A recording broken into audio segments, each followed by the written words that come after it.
rare and balanced view on politics in today's world. Based on facts, born of rationality, common sense, and logic, providing context on today's events, this is American Perspective with Rick Thomas. Hello, everyone, and welcome to American Perspective. I am your host, Rick. So, well,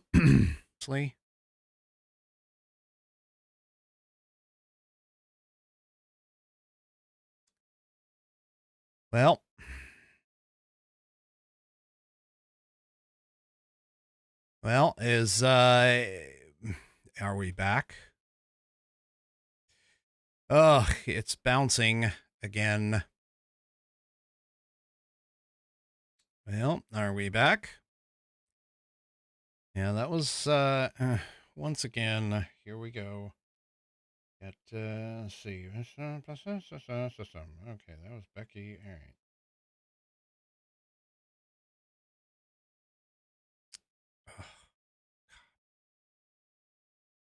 All right. That is horrible.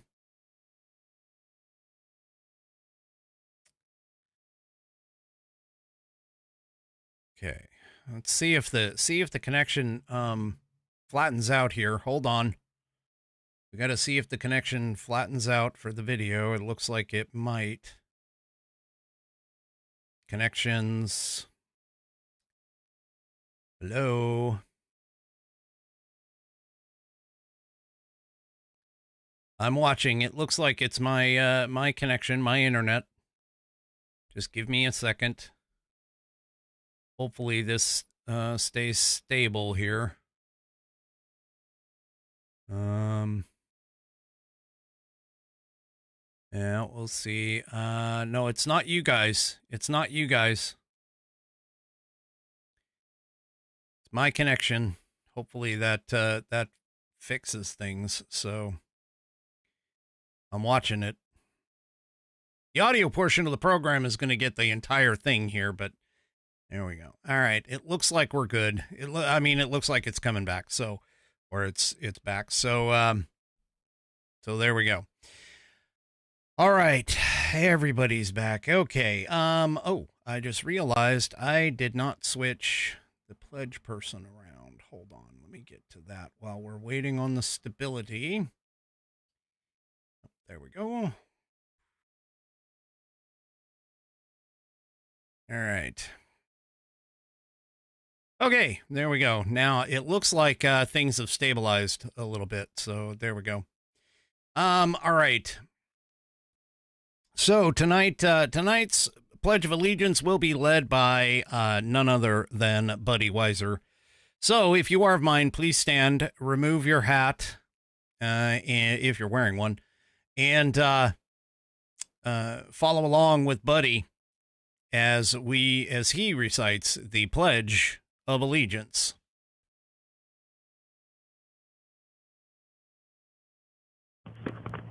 I hereby pledge my allegiance to the flag of the United States of America and to the republic for which she stands, one nation under one God, indivisible, with liberty and justice for all her citizens.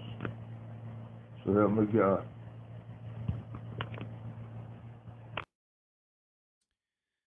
All right, and thank you, Buddy, for that wonderful rendition of the Pledge of Allegiance. If you would like to hear your version of the pledge played here on the program, all you need to do is record yourself reciting the pledge in your style, and either audio or video, doesn't make a difference. Take that file, and attach it to an email. Send it on over to me. Send it to fans, FANS, at AmericanPerspective.online. Okay, let's hope that the internet stability stays. All right, let's get on to tonight's headline sponsor, which is theflagshirt.com. That's theflagshirt.com, which is, of course, Patriots Day sale going on right now, where they have $20 off when you spend $100 by using the code Patriot20. That's Patriot20. That will give you $20 off when you spend $100. Also, too, what you can do is if you buy $75 or more, you'll get free shipping from them as well. But I know several people can't do that. So what I am going to do for you is I have a special link that you can go to. If you go to flagshirt.americanperspective.online, that's flagshirt.americanperspective.online, and you will get a coupon code that you can copy and paste into the promo box at checkout at theflagshirt.com. And you will receive $5 off your order. So go to flagshirt.americanperspective.online to get a coupon code that you copy and paste into the promo box at theflagshirt.com to get $5 off your order. Go to theflagshirt.com and get yourself patriotized. All right. So it looks like some of you are saying that my video or my words are off from the video. So I hope that's not the case, but I mean, doesn't look like it to me.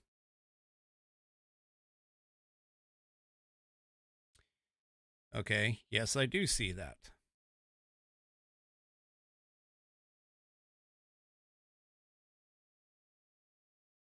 Maybe not. I don't know. Anyway, all right, we're just going to continue on. So the first reactions of the Trump's announced Liberation Day yesterday. Obviously, the markets aren't really all that sold. Aren't really sold on it. The S&P 500 dropped almost 5 points. The Dow Jones Industrial Average almost 4 percentage points. And as well as just about everybody else. And I mean, these are, well, by points, I mean percentage points. I'm not talking about the actual points, because for an example, the S&P almost hit 5%, but plunged about just under 275 points today. Obviously, the markets are not too thrilled about the tariffs, the announced tariffs.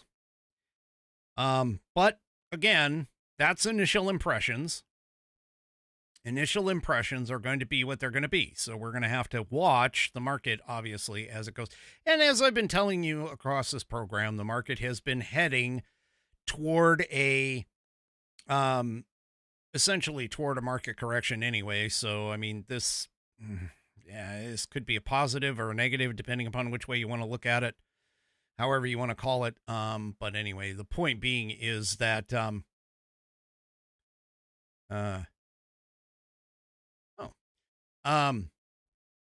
but anyway, the point being is that, again, the market is not too thrilled about these tariffs.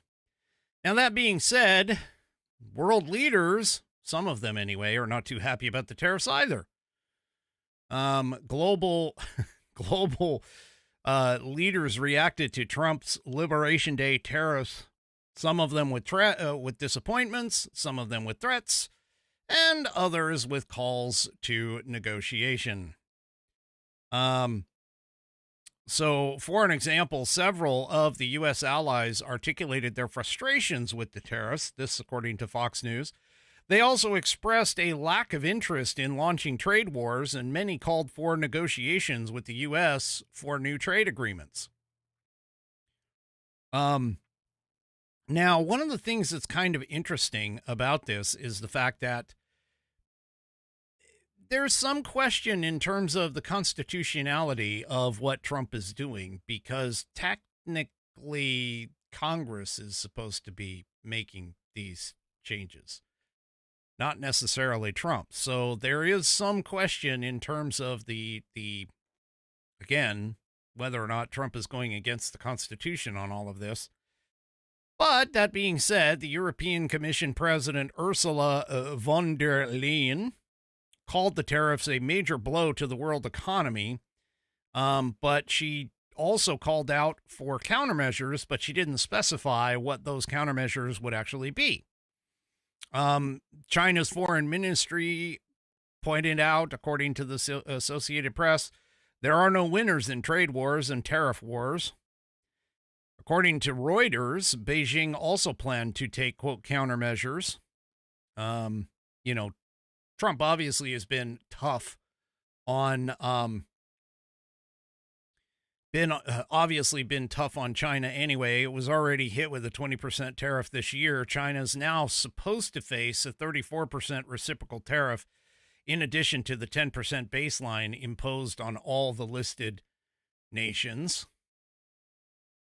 Japanese Prime Minister Shigeru Ishiba said that the tariffs would have a great impact on U.S.-Japan relations and the global economy, according to the AP, the Associated Press. He vowed that the Japanese government would work to decisively protect people's lives, jobs, and industries. Now, despite being subject to one of the lowest reciprocal tariffs at just 10%, Australian Prime Minister Anthony Albanese said that his country would negotiate with Trump to remove the tariffs.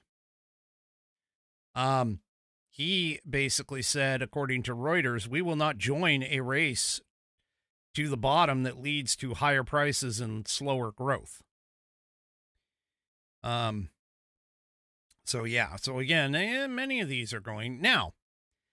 Canada and Mexico currently are exempt from any reciprocal tariffs, but they do face the 25% tariff on goods, with Canada also being slapped with a 10% energy tariffs. Canadian Prime Minister Mark Carney vowed to fight these tariffs with countermeasures, but our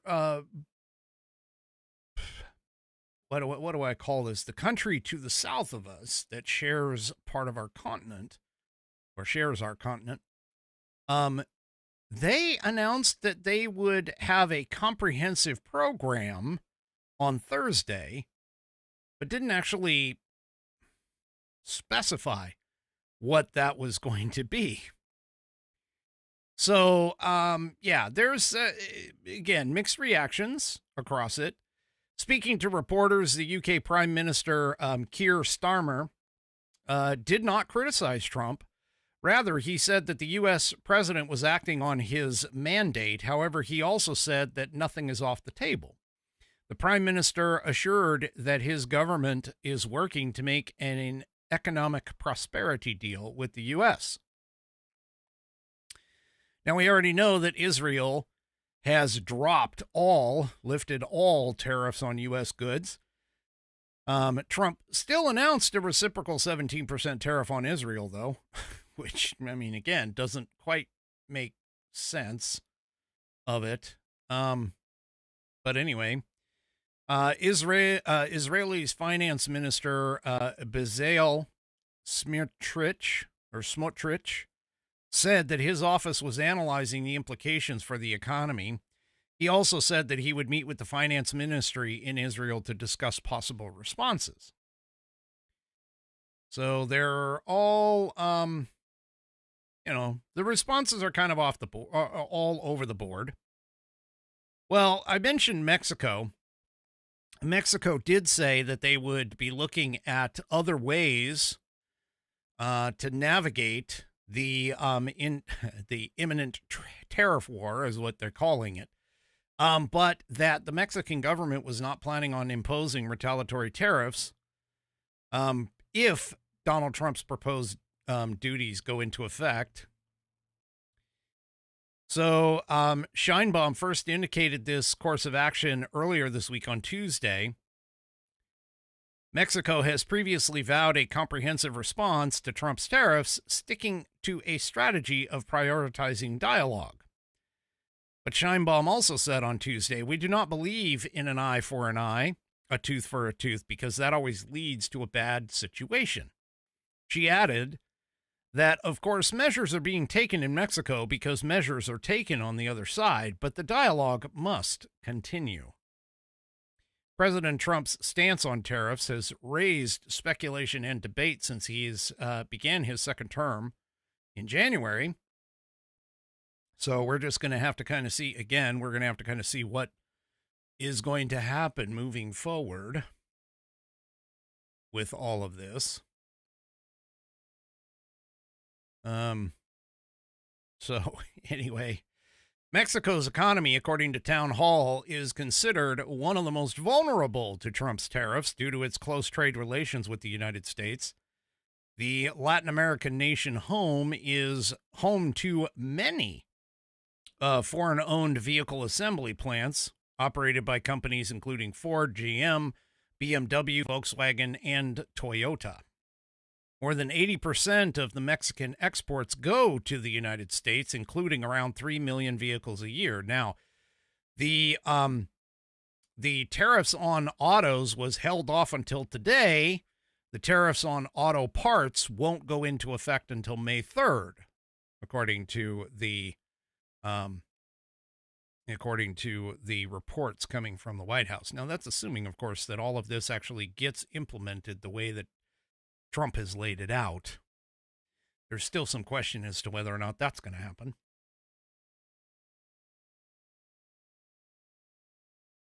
So, all of that is, again, kind of up in arms. Well, while the Prime Minister of Canada has been talking a good game, the Ontario Premier mentioned that Canada will drop all of its tariffs if Trump does. So Doug Ford, who is the Ontario Premier, this is according to Breitbart, the Ontario Premier said on Wednesday on CNBC's Squawk Box that if President Donald Trump removes tariffs, Canada will drop all of theirs. That's kind of interesting considering the other Prime Minister was saying that they're going to look at it and try and figure something out. But anyway, when asked the question about the tariff numbers coming down, okay, Ford said, well, let's hope so. Let's sit down and discuss this because it's going to just hurt American jobs. I can't stress it enough. And, again, he believes in supporting Americans, meaning Trump. Trump said he was going to create jobs, create wealth, reduce inflation, and it's worked the total opposite. Not yet, but the host of the Squawk Box, Ross Sorkin, then said, but do you think it's fair that you have tariffs on a whole number of products? Ford said, that's right, and we'd be willing to take those off tomorrow if he took all the tariffs off. We are not the problem. Well, actually, yeah, you are the problem. You've had tariffs on us for multiple decades. Anyway, he also said, Andrew, do you know who the problem is? China is the problem. And he is taking a blind eye to China as they continue to build their critical mass. We have all the critical materials that our great neighbors need. We have the energy that our great neighbors need. So Ford sounds like he's open to negotiations, which is weird, which is, I guess, okay for us if we were to actually get into negotiations. Now, there was a vote, and a group of Republican senators voted with Democrats on Wednesday to do a resolution that, and of course this is in the Senate, But anyway, a group of Republican senators voted with Democrats on Wednesday for a resolution to undo President Donald Trump's 25% tariffs on Canadian imports. Now, the ones who voted for the measure are as follows: Rand Paul, Susan Collins, and Lisa Murkowski, as well as Mitch McConnell. The group of GOP senators voiced disapproval of Trump's tariffs on Canada just hours after the president announced a 10% tariffs on all imports and a levy of higher rates on imports from the European Union, China, Vietnam, and Japan. Susan Collins, said she had serious concerns about Trump's decision. She told The Hill, "In general, one of my biggest concerns is we should be distinguishing between allies and our adversaries and not treating them the same way." McConnell also said something very similar to Collins. He said, "With so much at stake globally, the last thing we need is to pick fights with the very friends with whom we should be working with to protect against China's predatory and unfair trade practices," he said in a statement. Murkowski said that she did what she needed to do for Alaska, adding that her constituents are worried about what the president's tariffs are going to mean for price increases. John Thune, on the opposite hand, urged colleagues to vote against the resolution, warning that it was a play by Democrats in an attempt to embarrass Trump. So Thune argued that Trump's tariffs against Canada are necessary leverage to push Canadian authorities to fix their border and stop drug smuggling. And again, remember, as I've been telling you on this program, that tariffs can be used in a couple of different ways. One of them is to obviously enact some sort of a political policy or political change in the country that you are adding the tariff to, because you're hurting them economically in order to gain something through their political system. And the other way to do tariffs is basically use them as essentially a carrot and a stick approach to get companies to actually start making products here in America. Problem that we have, though, honestly, with regards to tariffs, and this is going to be true no matter what, is the fact that we are not in a situation where we're going to be able to build everything in America.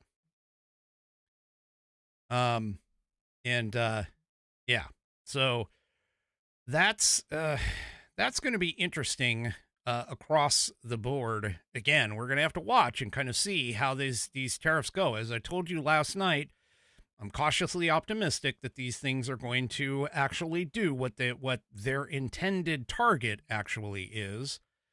However, we're going to have to, like I said, we're going to have to see. We're going to have to see how this goes. And if it goes similarly to what tariffs did in Trump's first term, okay, then we could be looking at a potential positive. So this in the National Pulse, let me go ahead and pull that up here. The tariffs, after a study was performed here, the tariffs during Trump's first term actually boosted the economy, which again is kind of the point. For the first, according to the National Pulse here, for the first time in several decades, the U.S. is poised to redefine trade dynamics. And this is all about the tariffs that we've got going on here, okay? And Trump has introduced a lot of these tariffs with the idea that he's looking to equalize trade conditions for American industries and American workers. So research conducted on the impact of the tariffs from his first term, okay, suggests that the measure actually fortified the U.S. economy.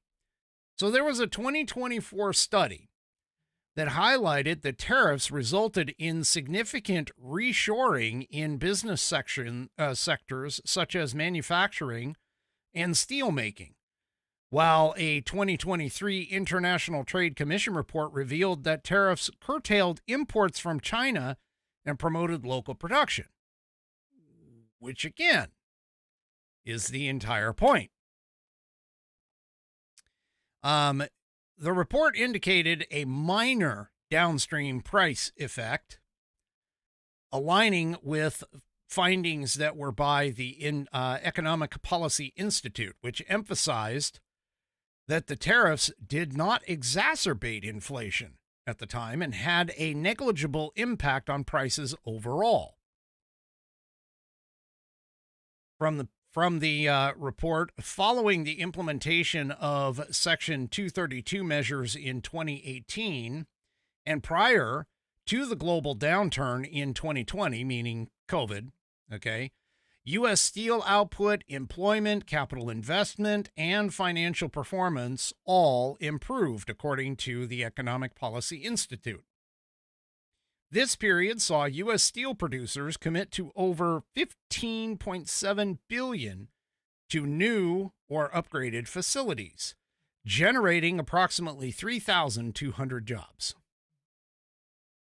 A further analysis conducted by the Atlantic Council also points to a potential increase in domestic product purchases prompted by tariffs, which again is part of the point.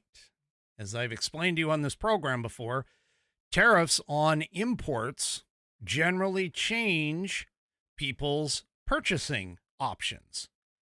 And they go and they shift where they buy their products, especially if you can get a product from offshore versus a product made in the USA, as long as the price point is acceptable and lower on the USA built product, you're going to be purchasing the USA product. And that's essentially, I think, overall where the Trump administration is looking to push for it. Now, the Treasury Secretary under the Biden regime, Janet Yellen, supported this stance, stating that consumer prices would not significantly rise as a result of tariffs.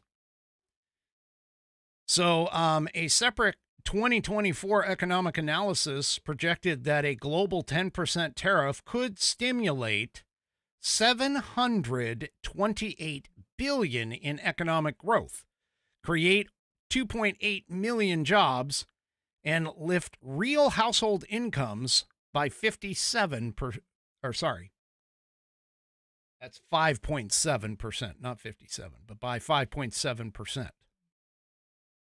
Now, during President Trump's first term, tariffs bolstered the iron ore industry in Minnesota, supporting thousands of new jobs, leading to investments exceeding $10 billion, and decreased steel and aluminum imports by nearly 1/3 from 2016 all the way into 2020.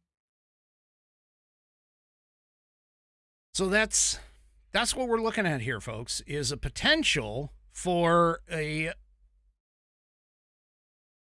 increase in domestic product.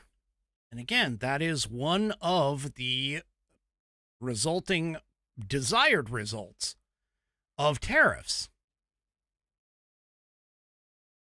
Now, keep in mind, obviously, we're going to have to take a look. As I said last night, we could be looking at a little bit of short-term pain for long-term gain, provided that this works out the way that we think it should, and the way that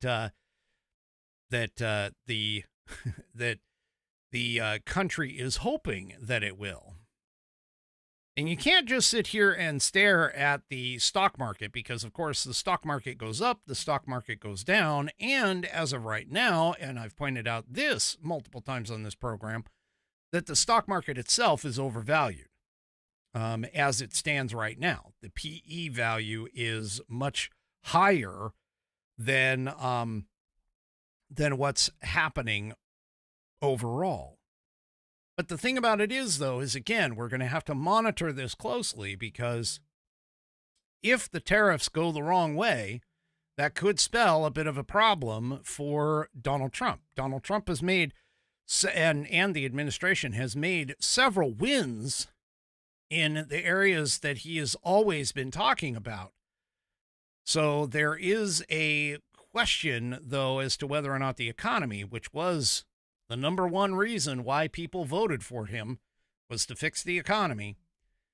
There is going to be some question, and whether or not there is enough patience within the electorate to be able to weather short-term pain for longer-term gain. The good news is, though, is that, again, there are studies and indicators that are out there that are all saying generally the same thing, and that the first time that Trump, and I've told you this before, but Trump's ability to wield tariffs during his first term came out as a net positive. And so the general consensus and the feeling, okay, of what is going on now is that the result in this term is going to be relatively the same, that it's going to be a net positive over the course of time. Again, we're going to have to be patient and see kind of where this thing goes. All right. Let's talk about... let's do this one. Let's take a quick break and let's talk about positive. If you have a dog, and we've all been there, our pup goes from full energy to sick and miserable in an instant, and at the worst times. Then we're calling the vets in the middle of the night or on weekends, trying to find a clinic that will take us in. It's a terrible way to manage your dog's health, not to mention your stress levels and your monthly budget. That's why people are getting the Pet Emergency Kit by Positive. It contains critical medications and supplies that can not only keep your pet out of the veterinary's office, but may even save your dog's life. Their kits contain critical medications like activated charcoal, styptic powder, and much more. It might save your dog's life. Head on over to Positive. That's PAWSITIVE, positive.com. Use promo code STUDIO to get 15% off your pet emergency kit. Once again, that's Positive, PAWSITIVE.com, and use promo code STUDIO to get 15% off your pet emergency kit.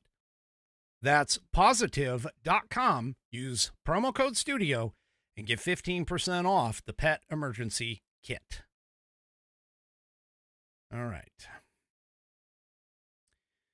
So, remember how I told you a few episodes ago about the NPR CEO being grilled on Capitol Hill with regards to the coverage that they've put in and whether or not it's slanted and biased, and they get government money and everything else with all of this with regards to its reporting. Yes, Coco, I did get your email. Thank you. So, unfortunately, the NPR CEO is trying really, really hard to, shall we say, recover from her disastrous appearance. So Catherine Maher, I don't know if she's any relation to Bill Maher, but anyway, Catherine Maher is going to die on this in this particular hill. So she basically was on the Capitol Hill. She was getting grilled. She kept saying that, oh yeah, I shouldn't have posted this on X, or we shouldn't have done this editorial, or we shouldn't have waited on that editorial, or we should have, dove into the Hunter Biden laptop story when it came out. All of these things. Well, even now, even after having all of this stuff exposed in front of everybody, she is sitting here saying, "Oh, we're not biased in our coverage. Biased in our coverage doesn't mean that we won't drag our feet on stories that are, Dem negative, meaning that stories that make Dems look bad." Well, so she still is claiming that NPR isn't biased. Yeah, NPR is biased. All you have to do is listen to it. You can even see, like with CNN, with MSNBC, any of those, they're all biased. We know it. Okay. Well, Matt Taibbi noted this. He said, "Conservatives have always hated NPR, but in the last year, I hear more and more politically progressive people in the media talking about the station as a kind of mass torture experiment, one that makes the most patient and sensible people want to drive off the road in anguish." So again, here, and keep in mind, of course, that we are talking specifically in particular about the Hunter Biden laptop story, which pretty much every outlet except for the New York Post, realistically, passed on, I guess. Anyway, she apologized, of course, for NPR dragging its feet on it, but the follow-up question, of course, is why? Why did you guys do this? Because it's not just NPR that did. I mean, like I said, most other organizations such as CNN and the rest, they did the same thing too. Well, there's only one reason why, and that is because they don't want to report on anything that puts the Democrats into a negative light. Now, obviously, like a year later, so keep in mind when the New York Post first came out about it on X, they were immediately censored, got their account suspended, so on and so forth. Okay, but a year later, after everything was all taken care of, then the New York Times and a bunch of others that are all left-leaning outlets, they went ahead and confirmed what we already knew, which, of course, that the laptop itself was authentic. So, yeah. Anyway, all of this conversation, of course, has turned it over into where now there is a concerted effort to not fund NPR anymore. So here in the Blaze Media, it says, "Do not resuscitate. Conservatives look to defund NPR in particular." So President Trump obviously has been urging them to defund NPR and PBS, which makes a lot of sense. I mean, if you're going to have a publicly funded public broadcasting scenario, you would think that it would be equal in representation. And again, as I've already discussed a little bit about this when we were talking about her appearance, constitutionally speaking, I don't think the founding fathers would be all that pleased about the idea that the government itself is putting taxpayer dollars toward a national press system, considering that the national press, of course, is supposed to be what is considered to be the fourth wall protecting the American people from government malfeasance. However, all of this is potentially going to come to a head. And so after a hearing by the House DOJ subcommittee, Representative Ronnie Jackson from Texas is introducing a bill to pull all government funding from the chronically biased outlets, which he claims have been pushing Democrat talking points under the fake banner of public media. So Jackson's bill, titled No Partisan Radio and Partisan Broadcasting Services Act. I wonder where he got the letters there, NPR and PBS Act. Anyway, would cut off all government funding for both outlets. And those for the bill aren't being easy on the CEO, Catherine Marr. Representative Timmons said to Marr during the meeting, "You're a rabid progressive, and you do not think it's a problem that your political leanings make it seem to the American people that you're not biased?" Biased? Yeah. Well, anyway. Timmons, of course, pointed out the fact that they had 87 registered Democrats and not a single Republican on their editorial board, which was something that came out during the committee hearing. And she, of course, was like, well, yeah, if provided that's accurate. Oh, it's accurate, lady. It's accurate. But anyway. So, Stu,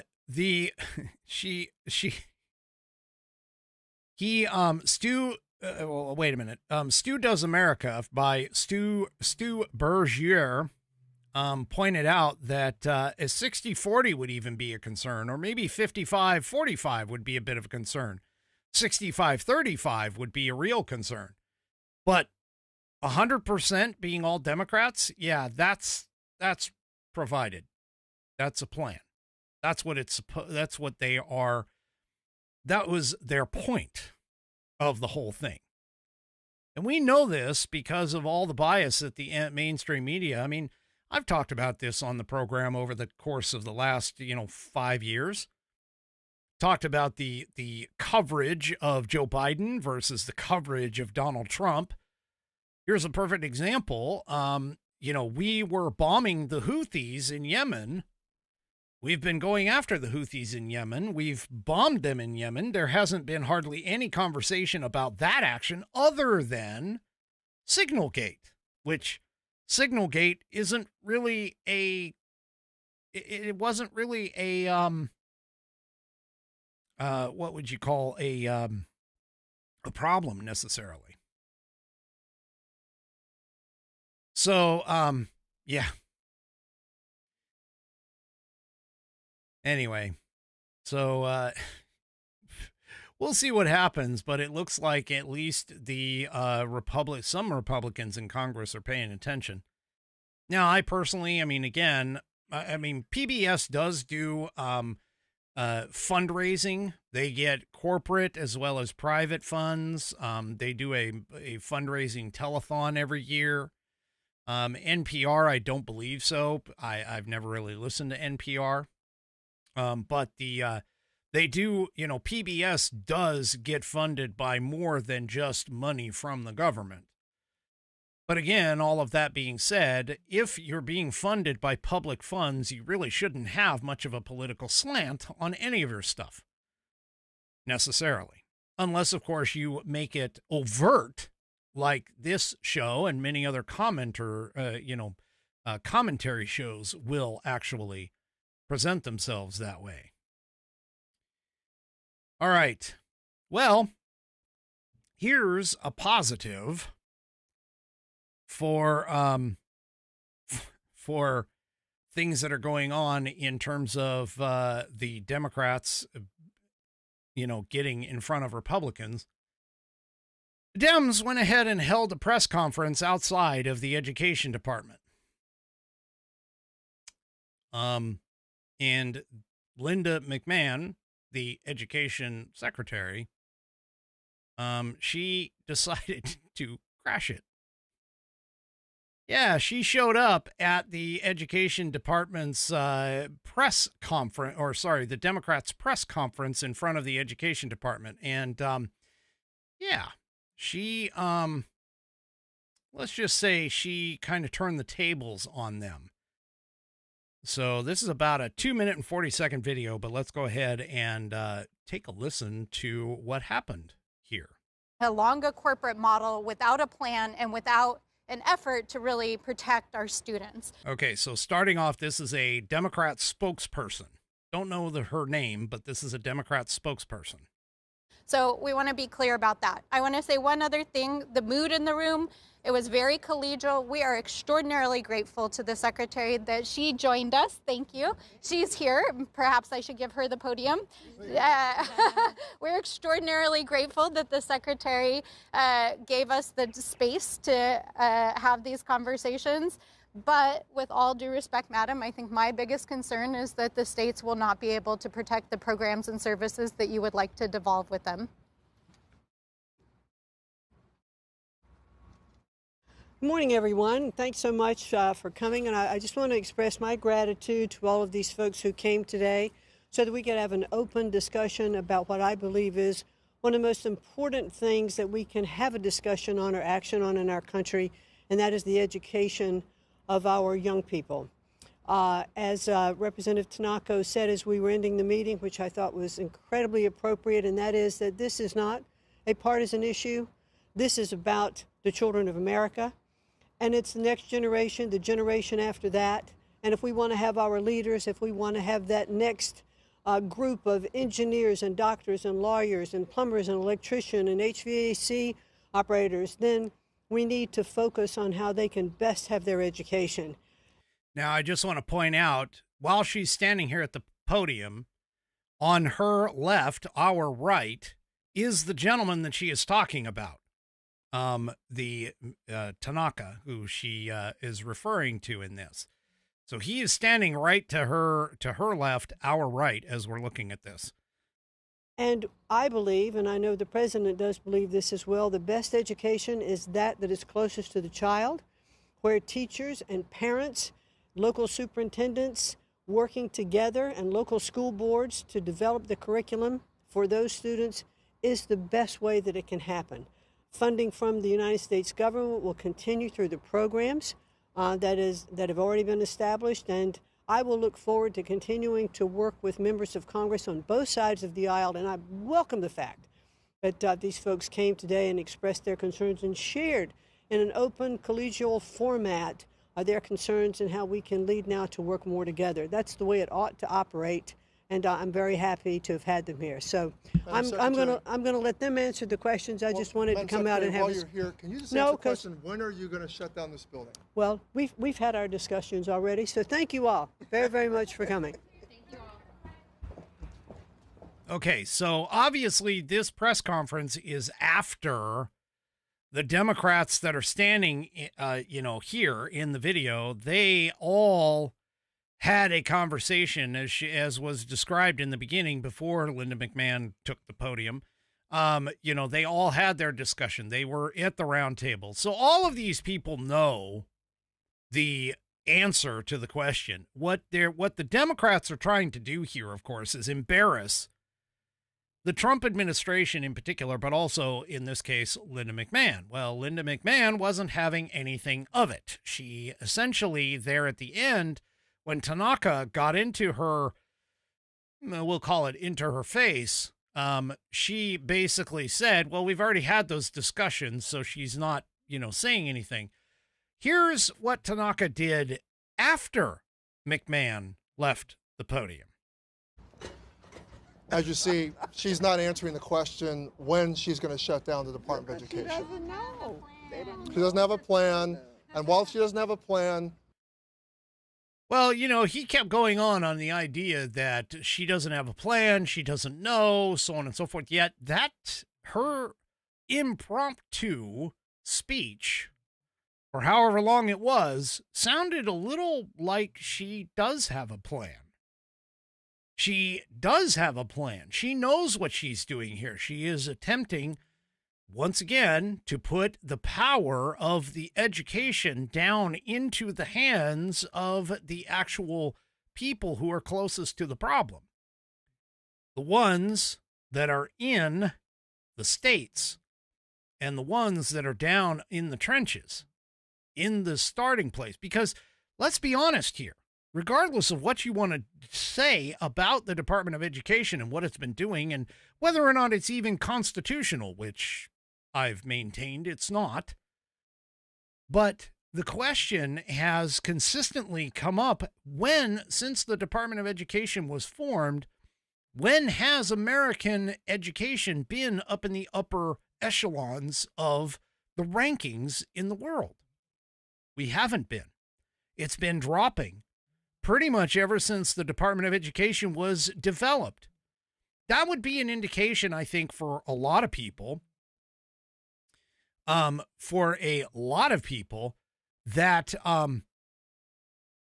the Department of Education is failing, that things need to change.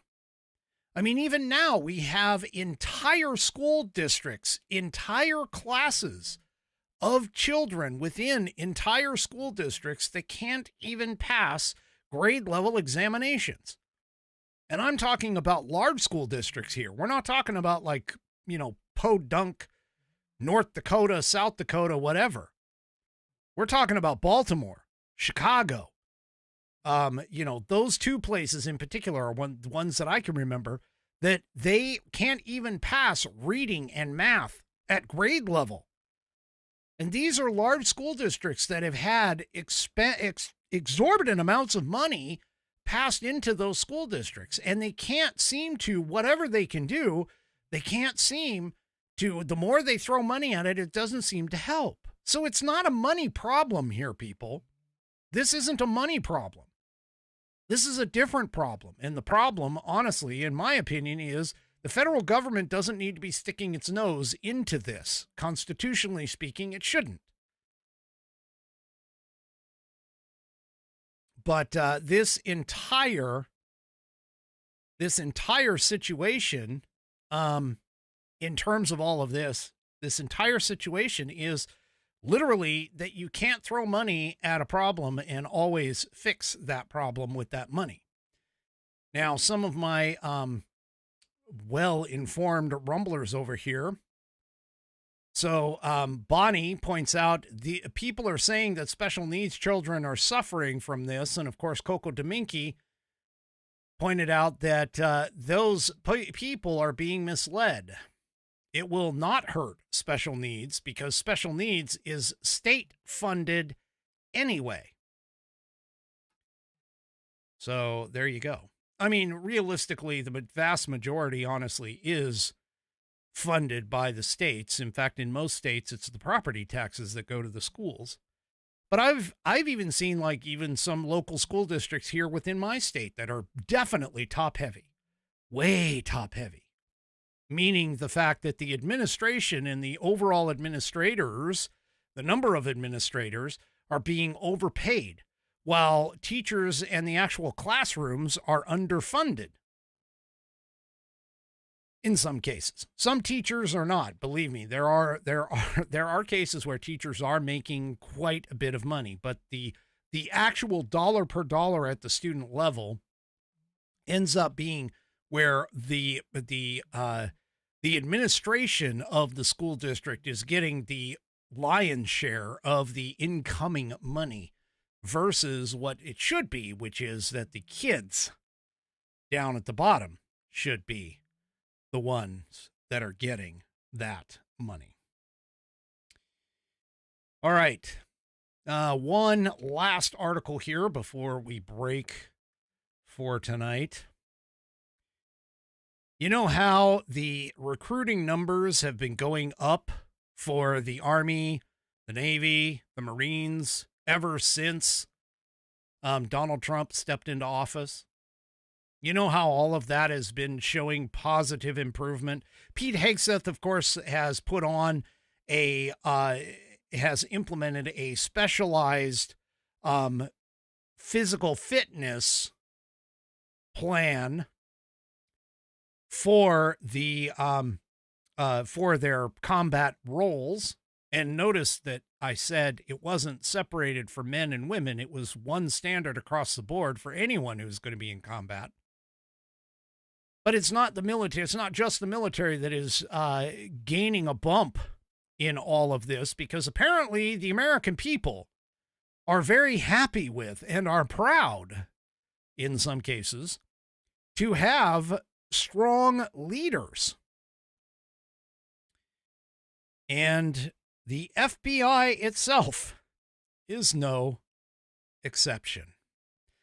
This year in Fox News, the FBI is flooded with a record number of new agent applications just since Kash Patel was finally confirmed as the FBI director. Not to mention the fact that it also hasn't hurt him at all that he picked our very own Dan Bongino to be his second in command. So apparently there were 5,577 new agent applications submitted in March, Fox News Digital has learned. Now that, of course, is nearly doubling the monthly average since 2016. The last time that the Bureau actually saw a monthly figure even close to that 5,577 was back in April of 2016, which had 5,283 applications. By comparison, the monthly average in 2023 was 2,797, and with an approximation of 3,833 applications per month in 2024, according to those FBI data that was reviewed by Fox Digital. FBI spokesman Ben Williamson told Fox News Digital on Wednesday, Director Patel and Deputy Director Bongino have put a major emphasis on restoring confidence in federal law enforcement and boosting new agent recruiting. These record early returns certainly suggest the new FBI is heading in the right direction. Since January, the FBI has seen more than 10,000 new agent applications, according to FBI data. In January, the first month of the Trump administration and the month of Patel's nomination and confirmation hearing, the FBI itself saw 4,143 applications to join the Bureau, the first time it had seen a month of new agent applications in the 4,000s since August of 2020. So, while we may not get everything, we're getting a lot of stuff moving forward into this new second term. All right, folks, that is it for me for this evening. Programming note, tomorrow night, there is no show for tomorrow. We will pick it back up on Saturday. So Saturday night show is at 6 p.m. Pacific, 9 p.m. Eastern time on Saturday. So do me a favor, if you haven't already, head on over to rumble.com, get yourself an account. It is free. And once you get that account, make sure you search up the American Perspective channel and hit that green follow button to make sure that I get live, or make sure that you get notified every time I go live. Also, too, don't forget before you take off, hit those thumbs up and like buttons across all of my platforms, whether it is Facebook, YouTube, X, as well as the aforementioned Rumble. Again, we will see you Saturday night, 6 p.m. Pacific, 9 p.m. Eastern time, right here on American Perspective. Have a great rest of your evening. Hope you have a great Friday, and we'll see you on Saturday. Good night, everybody.